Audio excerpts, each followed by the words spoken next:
আজ আমি সম্পূর্ণ নিরামিষ ডিম কষা বানালাম। কারণটা হচ্ছে আজকে হলো শনিবার, কিন্তু ইউনিক কিছু বানাতে হবে।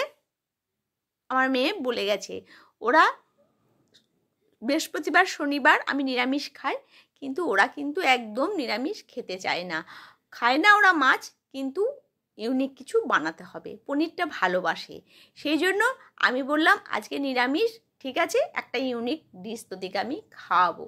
তো ঘরে 1 প্যাকেট দুধ ছিল, সেই দুধটাকে আমি পনির বানিয়ে নিলাম। পনির বানিয়ে নিয়ে জল ঝরিয়ে নিয়ে খুব ভালো করে পনিরটাকে আমি হাতে করে একদম স্মুথ বানিয়ে নিলাম। এবার এই পনিরটাকে আমি অল্প একটু অংশ আলাদা করে নেব। এই অংশটাকে আমি কি করব, আপনারা ফুড কালারও নিতে পারেন, কিন্তু আমি ফুড কালার নিইনি। আমি একটু বাচ্চারা যেহেতু খাবে সেই জন্য আমি সামান্য হলুদ দিয়ে দিয়েছি। আর বাকি যে পনিরটা আমি রেখেছি সেই পনিরটা আমি কি করব, কিছু আর জিনিস মেশাবো। যেমন আলু, আমি একটা আলু বয়েল করে রেখেছিলাম, সেই আলুটাকে আমি একটু দিয়ে দিলাম, আর দিলাম কর্নফ্লাওয়ার। আপনাদের যদি কর্নফ্লাওয়ার না থাকে আপনারা কিন্তু ময়দাও দিতে পারেন, আর ময়দা না থাকলেও আটাও দিতে পারেন, তবে খেতে কিন্তু দুর্দান্ত হয়েছিল। এবার এটাকে আমি 4 ভাগ করে নিলাম, আর কুসুম বানালাম যেটা, সেটাও আমি 4টে ভাগ করে নিয়েছি। আমার মেয়েরা জানে আজকে তো বৃহস্পতিবার, শনিবারে মা তো খায় না ডিম মাছ মাংস, তো ডিম কি করে বানালো, ওরা কিন্তু প্রথমে খুব আশ্চর্য হয়ে গিয়েছিল। পরে ওদিকে জানালাম যে আমি কেমন করে বানিয়েছি।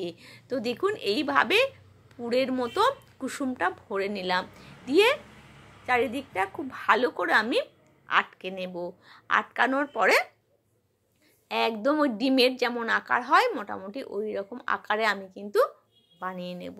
তো দেখুন আমি 4টে মাত্র বানিয়েছি, কারণ ডিম যখন আমরা বানাই তখন 4টেই বানাই, যেহেতু আমরা 4 জন আছি। তো সেই হিসেবেই আমি কিন্তু 1 প্যাকেট দুধে আমার হয়ে গেছে। তাতে আবার আলু সেদ্ধ দিয়েছি আর একটু কর্নফ্লাওয়ার দিয়েছি, একটু বেড়ে গেছে। এবার আমি ডিমের বা পনিরের ডিমগুলো আমি কিন্তু এবার ভেজে নেব। কিন্তু কেউ কিন্তু বুঝতেই পারেনি যে এটা কি, সবাই কিন্তু আশ্চর্য হয়ে গেছে যে আজকের দিনে তো ডিম মাংস কিছু খাওয়া হয় না, তাহলে ডিম কোথা থেকে এলো।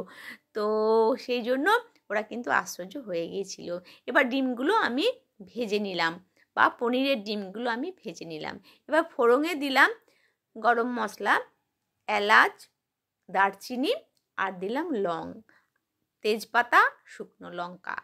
একটা লঙ্কা আমি ফাটিয়ে দিয়েছি, কারণ শুকনো লঙ্কাগুলো খুব ঝাল আছে, বাচ্চারা খাবে, আপনাদের ঝালটা আপনাদের মতো।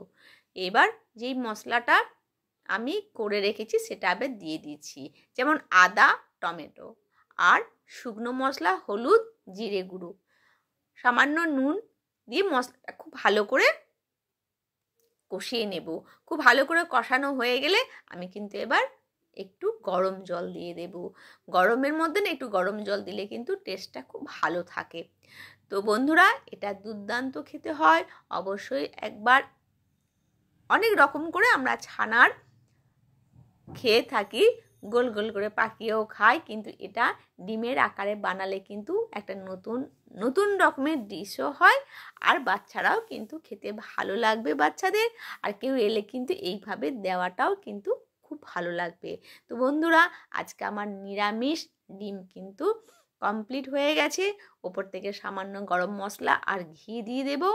আমার বাচ্চারা ঘি খায় না বলে আমি ঘি দিইনি, একটু গরম মশলা দিয়ে দিয়েছি। আমার রান্না কিন্তু কমপ্লিট। এবার আমি ওপর থেকে একটু কাঁচা লঙ্কা দিয়ে দেবো একটু ফ্লেভারের জন্য। তো মোটামুটি আমি কিন্তু ঝোল এতে বেশি রাখবো না, অল্প পরিমাণ ঝোল রেখেছি। তো ওপর থেকে একটু গরম মশলা দিয়ে দিলাম। বন্ধুরা, একদম ফাটাফাটি খেতে হবে। অবশ্যই এই মেনুটা বানিয়ে একদিন খাবেন।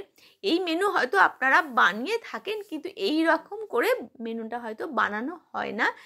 তো এবার ওপর থেকে আমি একটু কাঁচা লঙ্কা দিয়ে দেব।